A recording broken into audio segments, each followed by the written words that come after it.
E aí, como é que você tá? Faço uma excepcional noite. Ana me perguntou se de fato eu respondi o questionamento de ontem. Você pode me dizer se foi respondido ou não. Mas em linhas gerais é aquilo que eu mencionei mesmo, né? Você não se torna egoísta quando você decide investir em si próprio, né? E a razão pela qual você não se torna egoísta é porque você se torna transbordante. Aquele que transborda sempre tem espaço, aquele que tem espaço quer o novo, quem quer o novo quer gente por perto. E quer trocar experiências, né? Então eu diria que ao contrário, investir em se desenvolver, em crescer, em aprender coisas novas e trazer significado para a sua existência, ele vai te aproximar de pessoas, né? E vai tirar você daquela ideia de que você é o centro de tudo, né?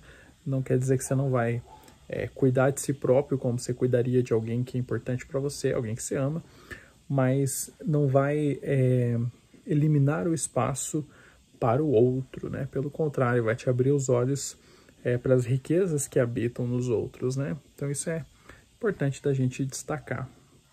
Agora, esse questionamento talvez eu sinceramente não lembro quem foi que perguntou, mas esse questionamento ele talvez diga respeito a algo que as pessoas experienciam quando passam um certo tempo sozinhas e descobrem o valor da solitude.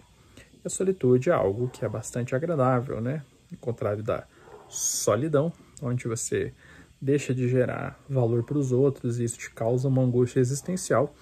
A solitude é um ponto onde você consegue reduzir a quantidade de ruídos ao seu redor gradativamente até um ponto onde você se encontra consigo próprio. Tem gente que tem muito medo desse encontro. Muitas pessoas desfrutam, a depender do nível de consciência que se existe, né? Porque quando você percebe que a sua vida está no caos e é inteiramente culpa sua, esse encontro é muito necessário, mas ele vai causar dor. Outras pessoas não é nem que a vida está em ordem, mas não tem tanta consciência, então acabam desfrutando disso também. Para mim, a grande questão com relação à solitude é que ela é uma porta de acesso a algo que é muito importante, que é conhecer as suas próprias crenças. E eu não estou falando de uma crença religiosa, não estou falando de uma fé, de um sistema de crenças, mas entender de que maneira mesmo você olha para o mundo e produz sentido nele. Isso é fundamental, porque as suas ações são guiadas por isso e às vezes você nem tem consciência. Então, basicamente é o seguinte, com toda sinceridade, nós somos muito complexos para que a gente possa se compreender puramente a partir da reflexão. Isso iria requerer um grau de inteligência existencial que eu não sei se alguém dispõe. Então, o caminho para que a gente vá se conhecendo é por meio das nossas ações. Então, existe uma distinção muito importante entre aquilo que eu de fato acredito com relação ao mundo, aquilo que compõe os meus valores, a minha interpretação da realidade, e aquilo que eu acredito que seja a minha crença com relação ao mundo. E a diferença está nas consequências das ações. Então, ao invés de analisar aquilo que eu penso, que creio, né, é mais importante eu observar as minhas ações e as consequências das minhas ações. Isso vai começar a arranhar a superfície daquilo que de fato eu acredito e da maneira que eu de fato me movo pelo mundo.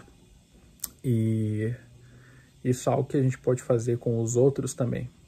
Às vezes você fica tentando quebrar a cabeça para produzir sentido, né? E descobrir, poxa, mas por que essa pessoa fez isso? Por que essa pessoa faz isso?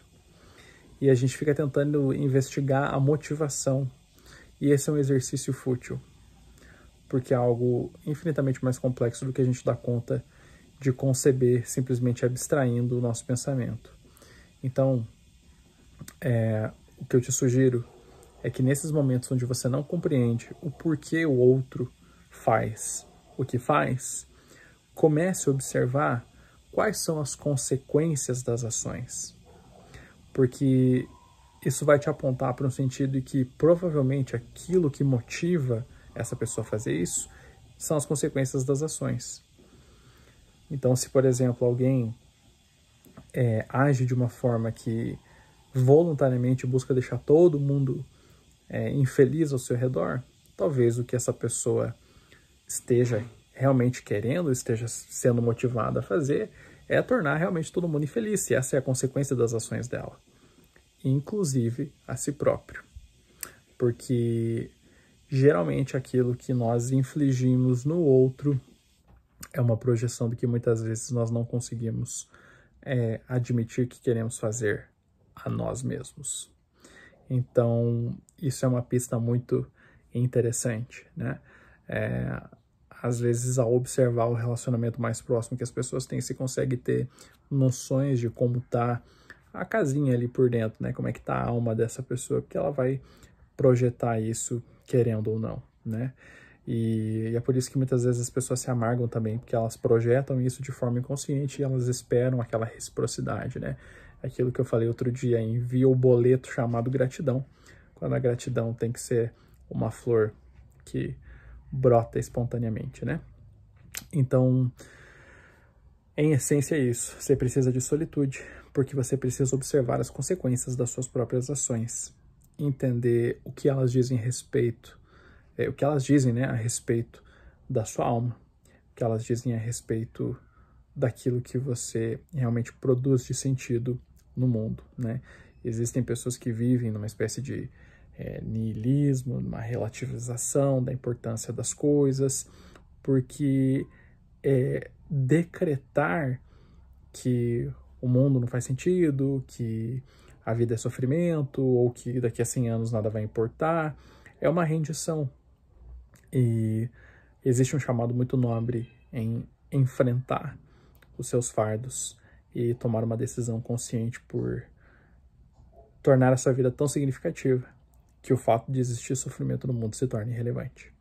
Então, desfrute da sua solitude para que você possa se conhecer, para que você possa se mover com cada vez mais direção. Aqueles que se movem com direção ganham velocidade. E aí, a física do mundo natural já te ensinou isso há muito tempo, que quando existe direção, existe velocidade, existe força. E aí, quando acontece o impacto, vem a lei da inércia. Isso vai se propagar. E é aí que vai nascer o seu significado. Tá legal? E é claro que uma vida de significado abre, sim, muito espaço para o outro, né? Já diria o poeta, é impossível ser feliz sozinho. Tamo juntos. Até depois do fim.